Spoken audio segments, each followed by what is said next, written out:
선하신 하나님, 오늘도 우리가 이 다윈 연구를 통하여 은혜 받기를 원합니다. 우리의 마음을 열어주시고 우리의 심령을 부드럽게 하사 점점 예수 그리스도를 닮아갈 수 있는 복된 성화의 성도 되게 하여 주옵소서.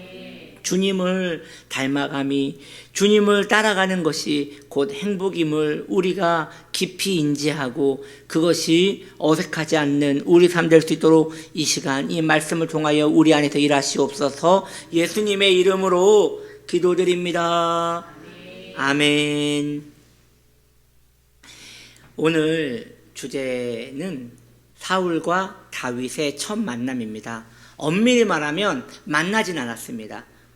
만나진 않고 이제 처음으로 다윗이 언급된 것을 이야기하는 것이라고 이해를 하시면 될 것 같습니다. 이제 이게 무슨 이야기냐 시작을 해보면 금세 이해가 될 거라 생각이 듭니다. 우리가 알다시피 사울이 하나님께 불순종합니다. 하나님께서 아말렉을 멸하라 했는데 이것저것 핑계를 대면서 우리가 하나님께 좋은 제사 드리려고 멸하지 않은 것입니다. 그런 구차한 변명을 대면서 그렇게 하나님의 마음을 아프게 했습니다. 사실 사울이 불순종한 이유는 성경에 명백히 나옵니다. 백성들을 두려워함이었다고 말합니다. 백성들이 그 통통하고 살찐 짐승들을 멸하기를 이게 멸한 다음에 잡아먹을 수 있는 게 아니라 이걸 전부 버려야 했기 때문에 저주받은 음식이었기 때문에 다 버려야 했거든요. 그것을 멸하는 게 너무 아까웠던 거예요. 왜냐하면 그 시대는 전부 농경사회였기 때문에 가축이 얼마나 소중한지 알고 있거든요. 그러니까 너무 아까운 거예요. 그 전쟁은 전리품이 없는 전쟁이었단 말이에요. 전쟁을 했는데 전리품이 없다는 것이 얼마나 속상한 일입니까? 그러니까 이 전쟁이 끝난 후에 사울이 백성들이 감당이 안 되는 거예요. 본인도 알아요. 백성들이 자기를 넉넉히 좋아하는 것이 아니라는 걸 알아요. 자기에게 충분한 리더십이 없다는 걸 안단 말이에요. 그런 사람이 백성들이 싫어하는 것을 굳이 그렇게 하나님의 명령이라고 하면서 우겨서 하기가 매우 어려웠던 것이죠. 그때 하나님께서는 이제 사울을 세우심을 후회하신다고 얘기하십니다. 그 이후에 일어난 이야기입니다. 사울의 신하들은 악신이 들린 자신들의 왕에 대하여 이제 불안감을 느끼기 시작합니다. 왕이 자신의 룸 안에서 소리를 고래고래 지르지를 않나, 낄낄거리면서 웃지를 않나, 물건을 내동댕이 치지를 않나, 뭔가 혼자 주절주절 이야기하지를 않나. 이게 밖에서 듣는 가신들은 굉장히 마음이 불편한 거예요. 불안해지는 것이죠. 신하들은 악한 영이 자신들의 왕을 괴롭히고 있음을 알았습니다. 그리고 성경은 말합니다. 여호와가 부리시는 악신이 들어왔다라고 이야기를 하고 있거든요. 이것은 그들의 고백입니다. 이 신하들이 볼 때 이것은 왕이 하나님의 명령을 순종하지 않았으므로 하나님께서 내리신 벌이라고 생각했기 때문에 악신이 그냥 악신이 아니라 하나님으로부터 말미암은 악신이 왔다고 생각했기 때문에 왕에 대한 리더십이 더 불안해지는 것이죠. 하나님이 버린 왕. 신하들은 왕에게 제안을 하는데 수금 타는 사람을 찾아내어 왕의 마음을 치유하기를 제안하였습니다. 그 시대 때도 그렇게 정신적으로 불안한 사람들을 치료할 때 이런 음악 치료를 많이 썼던 것 같습니다. 그러니까 그 신하들이 사울 왕에게도 수금이라고 하면 그 미니 하프 같이 생겼습니다. 이렇게 딱 들고 이렇게 켤 수 있는 미니 하프라고 생각하시면 됩니다. 그것을 하프를 켤 수 있는 사람을 초청해다가 왕 앞에서 연주를 하면 왕의 마음이 편안해지지 않겠습니까? 그렇게 제안을 했습니다. 사무엘상 16장 16절에 이에 대한 이야기가 나오지요. 하나님께서 부리시는 악령이 왕에게 이를 때에 그가 손으로 타면 왕이 나으시리이다 라고 이렇게 권면을 하는 것입니다. 하나님을 모르는 자들이 세상의 고뇌에 시달리는 이들에게 제안할 수 있는 것이 바로 고작 이겁니다. 세속의 사람들은 번뇌와 고민 가운데 고통받고 있는 많은 사람들에게 추천해 줄 수 있는 게 결국 이것밖에 할 수가 없습니다. 정신적으로 힘든 자들에게 말할 수 있는 게 이것밖에 없습니다. 세속의 사람들은 마음의 고뇌를 해결하기 위해 마음의 위안을 얻으려고 합니다. 즉 마음이 병들었으니 마음이 좋게 만들면 그래도 낫지 않겠는가라는 그런 임시방편적인 방법밖에 사용할 수 없는 것이죠. 왜냐? 보이지 않는 세계니까요. 그래서 말이죠. 사람들은 이런 방법을 많이 사용합니다. 술, 도박, 친구, 감미로운 음악, 사교적 무리, 이 감미로운 음악 같은 경우 보십시오.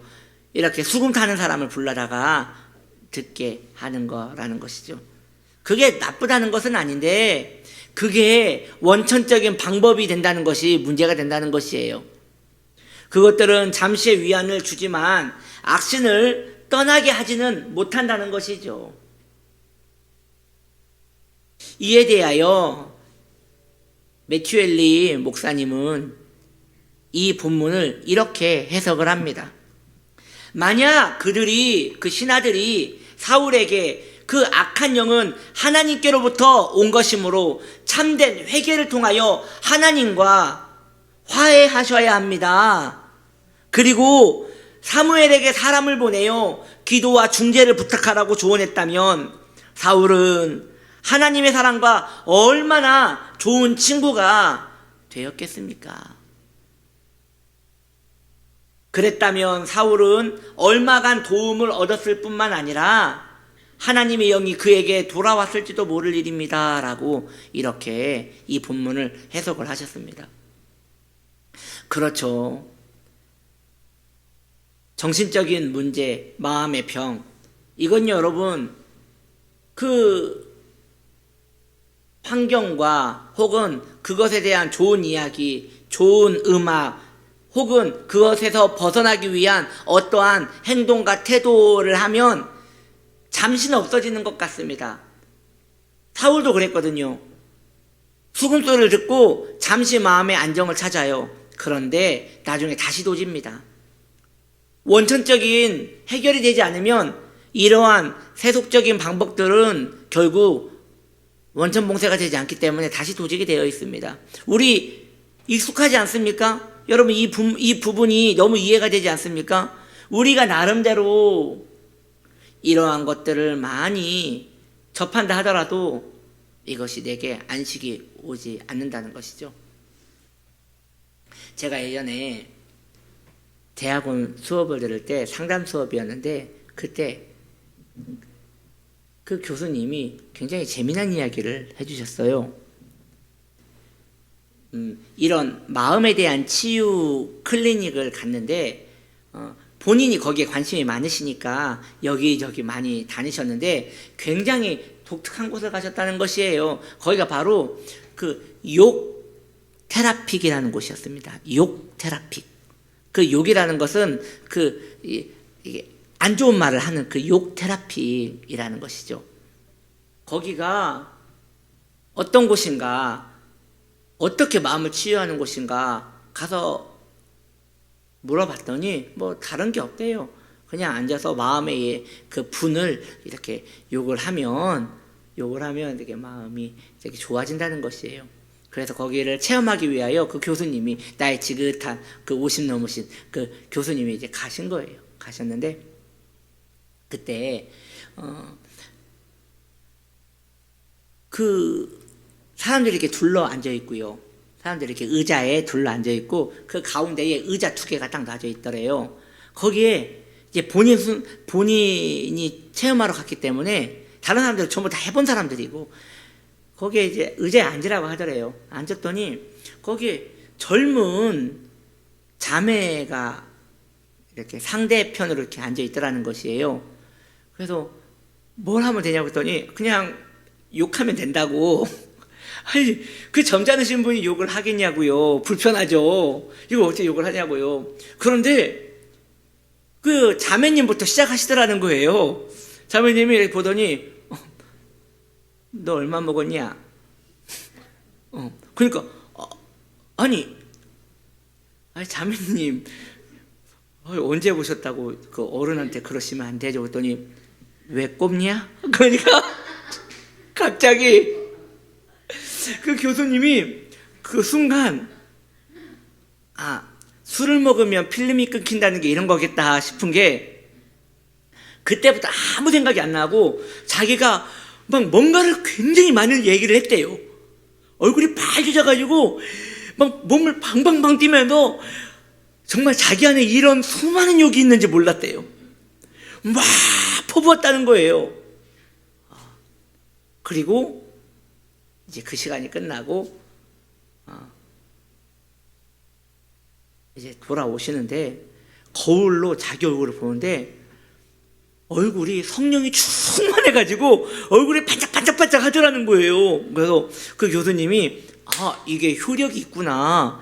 그 마음에 있는 분을 쏟아내니까 이게 어느 정도 정말 테라픽이 되는구나 라는 생각을 했다는 것이에요. 그런데 그 교수님이 저희한테 말하는 게 단점이 있다고. 뭐냐? 또 하고 싶다고.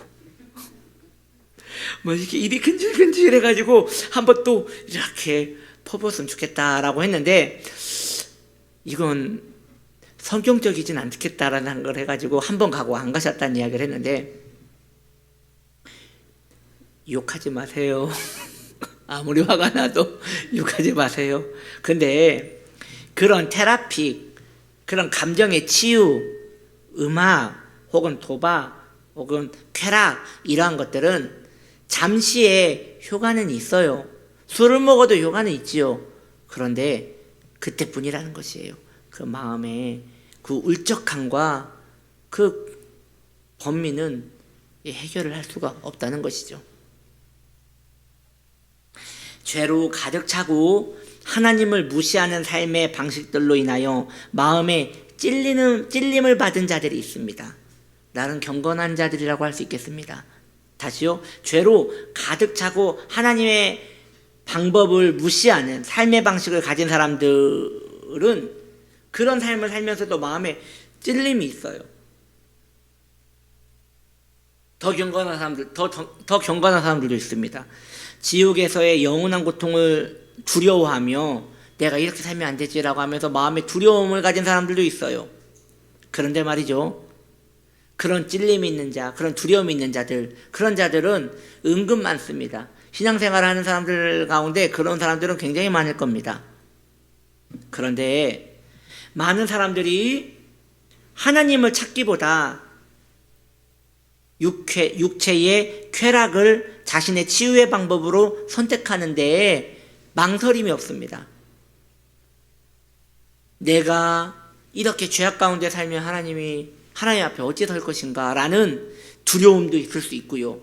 또 지옥이 있는데 내가 이렇게 살면 안 되지 라고 하면서 마음을 경건하게 생각하는 사람, 두려워하는 사람도 있다 이거예요. 그런데 그러한 사람들이 그러면 그 방법으로 하나님을 찾아야 하는데 마음에 어려움이 있을 때 여지없이 다시 세속의 방법, 예전에 사용했던 방법, 쓰기 편했던 방법을 사용하시더라는 거예요. 그러니까 하나님 살아계시는 것도 알고 두렵고 찔림도 있고 하나님 경외한다면 마음이 답답하고 마음의 문제가 해결되지 않을 때 성전에 나와 하나님께 부르짖어야 하잖아요. 주님 앞에 시급을 전폐하고 하나님 너무 힘이 듭니다라고 말해야 하는데 그렇게 기도 시간을 가져야 하는데 기도는 정작 늘 마음에 그런 마음이 있으면서도 정작 마음이 힘들어지면 쉬운 방법을 쓰더라는 것이죠. 이러한 방법들은 다시 말씀드리지만 얼마 가지 않아 다시 마음의 공고함을 가져다 주기에 하나만 하라는 것이죠. 하나만 하. 그러한 사람들의 표가 있습니다. 이렇게 세속적인 사람들의 표가 있는데 무엇입니까? 먹고 마시고 즐기고 이제 잊어라. 먹고 마시고 즐기고 이제 잊어라. 이건 세속의 사람들이 즐길 일이지 성도가 이러한 것을 따라가면 안 되겠습니다. 성도는 기도하고 기도합시다. 이렇게 가야 하는 것이죠. 왜냐? 우리의 소망은 하나님밖에 없지 않습니까? 그러한 방법은 이렇게 세속적인 방법은 말이죠. 해갈을 위하여 바닷물을 먹은 사람과 같이 더 큰 갈증으로 죽어갈 것입니다. 아무리 목이 갈증이 나더라도 바닷물은 먹으면 안 되지 않습니까? 그 소금물인데 잠시 목에 쾌청함은 줄지 모르겠지만 그게 나중에 얼마나 고통을 주겠습니까? 마찬가지로 세속의 방법들은 그때뿐이에요. 안 되는 것이에요. 그래서 우리가 모기가 물렸을 때 말이죠. 모기가 물렸을 때 그거 긁으면 시원하잖아요. 그 시원하다고 계속 긁으면 염증이 생기고 거기에 굉장히 안 좋은 상황이 일어납니다. 붓고 염증 생기고 그러면 이제 아주 심각한 상황까지 가는 것이죠. 그때 약을 바르고 참아야죠. 마찬가지입니다. 마음이 괴롭다 해서 계속 긁어대면요 피만 나는 거예요. 차라리 말씀과 기도의 소독약을 뿌려 그 근원적인 치료를 강구해야 하는 것입니다. 이것은 여러분 매우 중요한 이야기입니다. 오늘날 많은 믿음의 성도들이 이러한 방법들을 사용하기 때문입니다. 그래서 그걸 기억하셔야 합니다. 효과는 있다니까요. 효과가 없는 게 아니에요. 이러한 세상의 방법들을 쓰면 나름 위로가 돼요. 그런데 이것은 그때뿐이라는 것이죠. 우리는 믿음의 진리의 길을 걸어가기 때문에 하나님의 긍휼 가운데 소망을 가지고 주님을 경외하는 것을 나의 치유로 삼아야 할 줄 믿습니다. 네. 아주 옛날 일인데 그냥 저 신학교 학부 때 그때 신학생들이니까 다 전도사님들이잖아요. 다 전도사님들이니까 대부분 사역이 다 교회 학교였어요. 그 당시 신학생들은 대부분이 학부생들은 대부분이 전부 다 교구 사역은 이제 아니고 전부 교회 학교 사역을 하실 때였거든요. 그러니까 언제가 제일 바쁘냐면 7월, 8월이 제일 바빠요. 그때 뭐가 있죠? 수련회, 여름 성경학교. 그러니까 그때는 계속 준비해왔고 그때 그 사역을 뭔가 마음을 다 던져서 사역을 하고 이제 8월 말 정도 되면 각자 사역지에서 노곤노곤해져 가지고 다 오셔요. 눈이 다 풀리셔 가지고 거의 기어오다시피 기숙사로 다 들어오세요. 그런데 제가 이제 수련회 기간이 다 끝나고 저녁에 이제 선배들 모여 있는 그때 그 선배들이 좀 경건하지 않은 선배들이셨어요. 그때 그 선배들한테 인사하러 딱 갔는데 거기에서 이렇게 포도주를 드시고 계시는 거예요. 그래서 이거 뭐 하시는 거냐고 그랬더니 성찬하는 거라고. 성찬하는 거.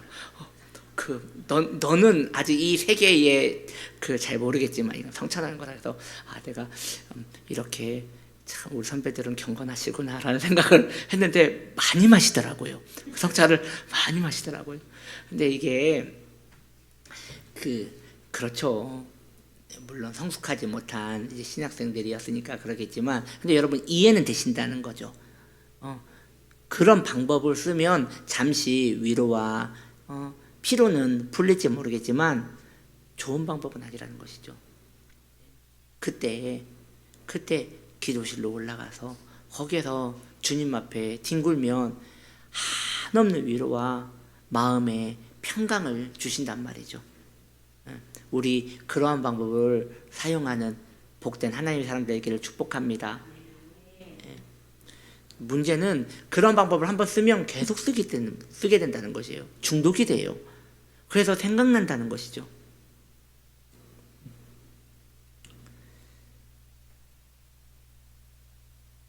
사울은 신하들의 제안에 동의를 하게 됩니다. 신하들은 수금 잘 타는 한 사람을 추천합니다. 그 사람이 누구예요? 다윗이죠. 우리가 잘 아는 다윗입니다. 이것에 대하여 성경은 이렇게 기록하고 있습니다. 사무엘상 16장 18절에 내가 베들레헴 사람 이새의 아들을 본즉 수금을 탈 줄 알고 용기와 무용과 구변이 있는 준수한 자라 여호와께서 그와 함께 계시더이다. 아멘. 여기서 보면 좀 독특한 이야기가 나옵니다. 수금을 탈 줄 알고 이것은 이해를 했죠. 그러니까 부른다는 거죠. 근데 거기에 다윗에 대한 설명이 용기와 무용과 구변. 여기서 용기와 무용, 용기는 무엇인지 아시겠지만 그 무용은 뭐냐? 무용은 그 무술과 용기예요. 그러니까 용사와 같은 사람이라는 거예요. 그것이 있는 사람이다라고 이렇게 소개를 하고 있다는 것이죠.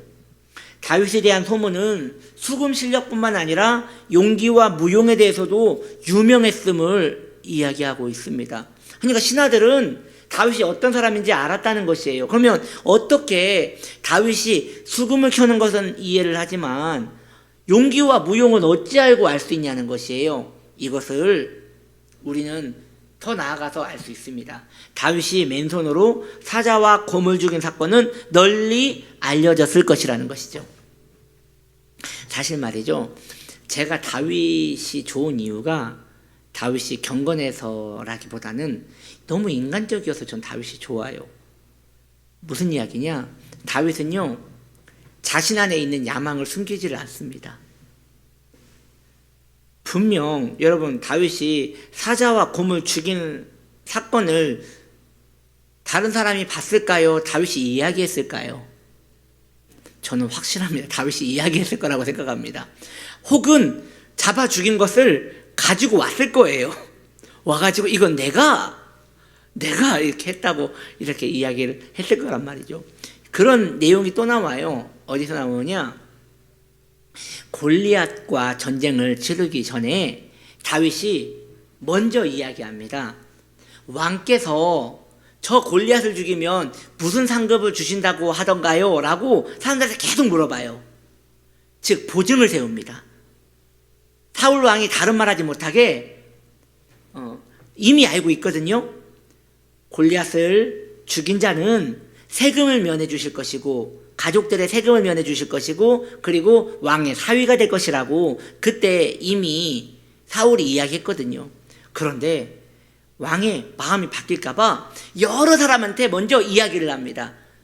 저 골리앗을 죽이면 어떻게 한다고 하시던가요? 어떻게 한다고 하시던가요? 이것을 포석이라고 하죠. 그걸 전부 다 깔아놓고 그 다음에 본인이 원하는 것을 요구하더라는 것이죠.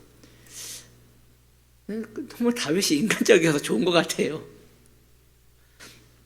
이렇게 다윗은 맨손으로 사자와 곰을 죽인 사건은 널리 알려져 있습니다. 그렇다고 해서 여러분 그 다윗이 세속적이라고 하긴 좀 그렇게 말하기는 어렵습니다. 왜냐?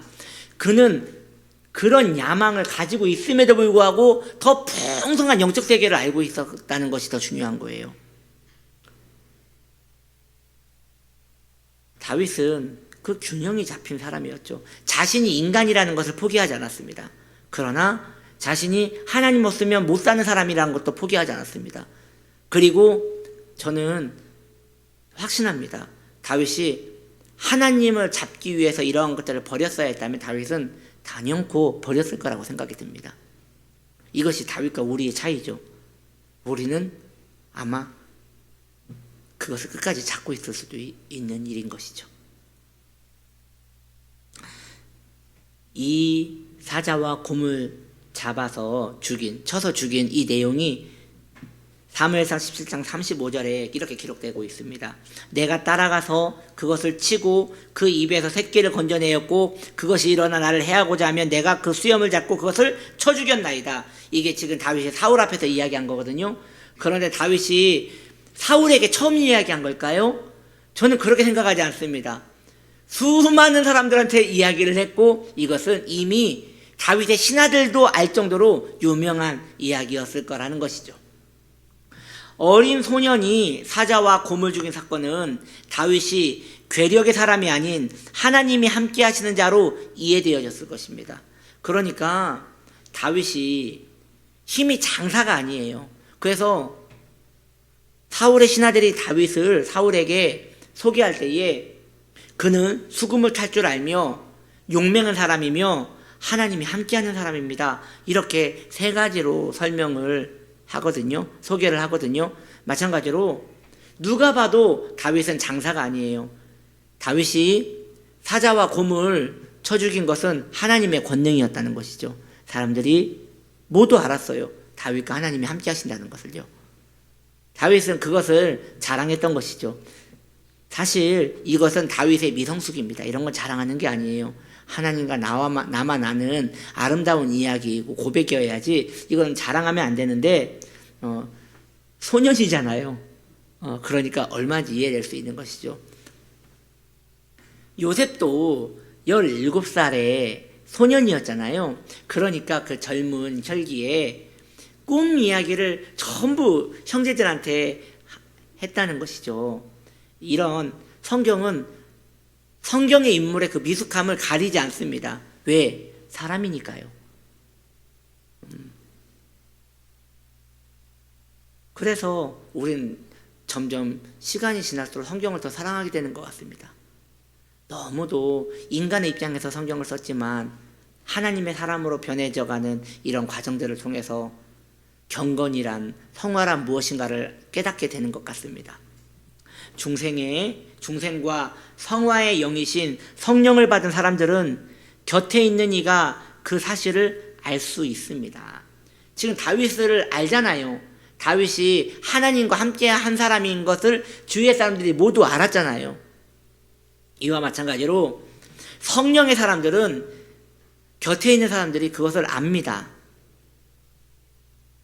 은혜의 열매는 틀림없이 세상에 드러나게 되어 있습니다. 다윗과 같이 말을 하지 않아도 틀림없이 주위에 있는 사람이 저 사람이 은혜 받은 자라는 걸 압니다. 하나님이 함께 하는 자라는 걸 압니다. 우리가 매일 접촉하는 사람들이 우리를 통하여 함께 하시는 하나님을 볼 수 있어야 하겠습니다.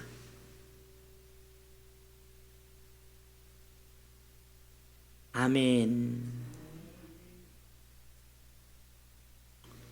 여러분 얼굴에 써 있습니다. 불가능합니다.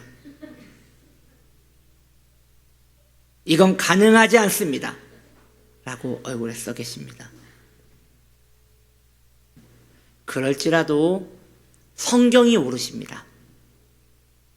아멘. 여러분, 우리의 삶에 나타나지 않는다 해서 성경을 고치시면 안 됩니다. 우리가 틀린 것이고 성경에 맞는 것입니다. 우리가 성경대로 될 수 있도록 성령의 사람이 되면 되는 것입니다. 아직 성령의 사람 되지 못한 것에 대하여 마음 아파할 일이지 이것은 성경이 잘못된 것이라고 말하면 안 되는 것입니다. 성경은 바위고 우리는 달걀입니다. 깨지더라도 계속 부딪혀야 합니다. 계속 부딪히면 바위가 깨지진 않아도 바위가 노랗게는 되지 않겠습니까? 그렇게 무엇인가 그 말씀에 대하여 후퇴하려고 하지 마시고요. 더 점진적인 생각을 가지셔야 돼요. 어느 분은 계란으로 바위를 깰 수 있는 방법이 있대요. 계란을 꽝꽝 얼려가지고 대포를 쏘면 이런 걸 묵상하시느라고 고생이 많으신 것 같아요. 우리 은혜가 우리에게서 삐져나오기를 바랍니다. 네, 그래서 엿보여서 사람들이 우리 가장 가까이 있는 사람들, 멀리 있는 사람들 말고요, 가장 가까이 있는 사람들이 하나님의 사람이구나라고 알 수 있게 되기를 바랍니다. 성경은 말씀하십니다. 마태복음 5장 16절에 이같이 너희 빛이 사람 앞에 비치게 하여 그들로 너희 착한 행실을 보고 하늘에 계신 너희 아버지께 영광을 돌리게 하라. 우리 주 예수님의 말씀이십니다. 우리 주 예수님의 명령이십니다. 우리는 그러한 삶이 우리의 목적이 되어야 합니다. 사람들이, 가장 가까이 있는 자들이 내가 하나님의 사람임을 알 수 있게 되기를 바랍니다. 사울은 사람을 보내 다윗을 데려오게 합니다. 어떻게 해요? 사무엘상 16장 15절에 사울이 이에 전령들을 이새에게 보내어 이르되 양치는 내 아들 다윗을 내게로 보내라. 이렇게 사람을 보내어 다윗을 데려옵니다. 사무엘은 전에 불순종한 사울에게 예언을 한 바 있습니다. 뭐라고 했나요? 여호와께서 오늘 이스라엘 나라를 왕에게서 떼어 왕보다 더 나은 왕의 이웃에게 주셨나이다 라고 예언을 했단 말이에요. 사울은 자신의 치료를 위하여 다윗을 부른 이 명령이 곧 예언이 서서히 성취되고 있음을 상상도 못했을 것입니다. 하나님의 방법은 이렇게 이루어져 갑니다. 사람은 꿈에도 상상하지 못했지만 꼭 엮여가듯이 어느 순간에 보면, 이후에 보면 하나님이 이렇게 일하셨구나라고 깨닫게 되는 일이 한두 번이 아니지 않습니까? 하나님은 무대 뒤에서 일하십니다. 하나님의 목적을 기이하게 이루십니다. 그러므로 지금 당장 내 상황만 보고 하나님의 뜻을 헤아리려고 하면 안 됩니다. 하나님은 지혜로우신 분이십니다. 크신 분이십니다. 그분은 너무도 지혜로우신 분이어서 우리가 알지 못하는 사이 우리를 이끌어 가시는 것입니다. 그도 그럴 것이, 우리가 이해되게 일하신다면 왜 하나님이시겠습니까? 우리가 이해되게 한다면 우리가 하나님으로 섬기지도 않을 것이에요. 우리가 도저히 이해할 수 없는 방법으로 우리를 이끌어 가시기에 하나님이신 것이지요. 인간의 지혜는 하나님의 지혜롭고도 기이한 방법을 절대 이해할 수 없습니다. 하나님을 이해한다고 말하는 것 자체가 교만인 것이지요. 이에 대하여 성경은 말씀하십니다. 잠언 10장 24절에 사람의 걸음은 여호와로 말미암나니 사람이 어찌 자기의 길을 알 수 있으랴. 꼭 내가 걸어간 것 같았는데 나중에 알고 보니 인도받았다는 걸 아는 거예요. 너무 기이한 거죠. 내가 판단해서, 내가 생각해서 내가 간 것 같았는데 나중에 보면 하나님이 행하셨도다라고 고백하게 되더라는 것이죠. 그래서 사랑하는 성도님들이요, 교만해서는 안 됩니다. 내가 한 것 같지만 아닙니다. 주님이 다 인도하셨고 이끌어 가셨습니다. 사랑하는 성도님들이요, 낙담하지 마십시오. 왜? 그 낙담마저도 지금 하나님이 일하시고 계시는 방법 중에 하나이십니다. 그러니 나는 그분의 손에 이끌려 나아가는 한 척의 배와 같은 것이에요. 주님께서 때에 맞게 인도하실 것입니다. 그러므로 낙담도 하지 마시고 교만도 하지 마십시오. 우리가 품어야 할 것은 오로지 하나님은 영광스럽도다, 하나님은 크시도다, 왕이신 나의 하나님, 내가 주를 높이고 내가 주의 이름을 영원히 송축하리이다 라는 이 고백의 가사가 우리 안에 있기를 바랍니다. 인생은 하나님을 그러므로 경외해야 합니다. 그 지혜와 영광을 존경해야 합니다. 하나님에 대한 두려운 마음은 모든 인생이 마땅히 가져야 할 정상적인 생각인 거예요. 귀한 성도님들이 하나님을 두려워하십시오. 이것은 하나님을 두려워함으로 신앙이 잘못됐다고 말하는 그런 생각에서 빨리 벗어나야 할 필요가 있는 것입니다. 아닙니다. 하나님은 마땅히 두려운 분이십니다. 그 기이하고 그 큰 지혜 앞에서 떨지 않는 것이 그것이 이상한 것이죠. 저는 보지 않았지만 우리 목사님은 보셨을 것 같은데 혹시 그 나이아가라 혹시 보셨나요? 나이아가라? 안 보셨군요. 그 나이아가라가 이게 엄청나게 큰 폭포라고 하던데 혹시 보신 분 있나요? 보셨군요. 그거 보면 무섭다면서요. 권사님은 개운하셨던 것 같네요.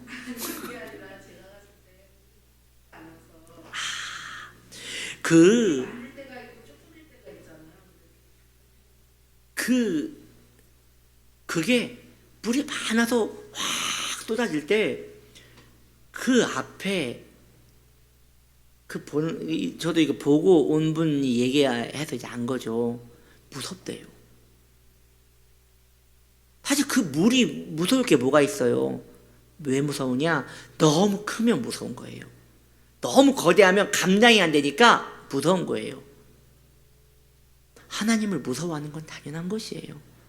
하나님을 두려워해야 하는 것은 마땅한 거예요. 그래서 누가 악인이냐? 하나님이 없다 하는 이가 악인이라 하였습니다. 시편 말씀에 누가 악인이냐? 도둑질하고 살인하고 못된 짓 하는 사람이 악인이 아니라 그런 하나님이 없다 하는 이가 악하다 하였습니다. 하나님을 경외함으로 참되게 예배하는 복된 우리 치유나무교회 성도님들 되시기를 예수님의 이름으로 축복합니다. 우리 기도합니다. 하나님, 오늘 이 다윈 연구를 통하여 우리 주님을 기억합니다. 주님, 우리 안에 하나님에 대한 경외함과 두려움과 사랑함이 더 충만케 하여 주시옵소서. 왕이신 주님을 찬양드리오며 우리 주 예수님의 이름으로 기도드립니다. 아멘.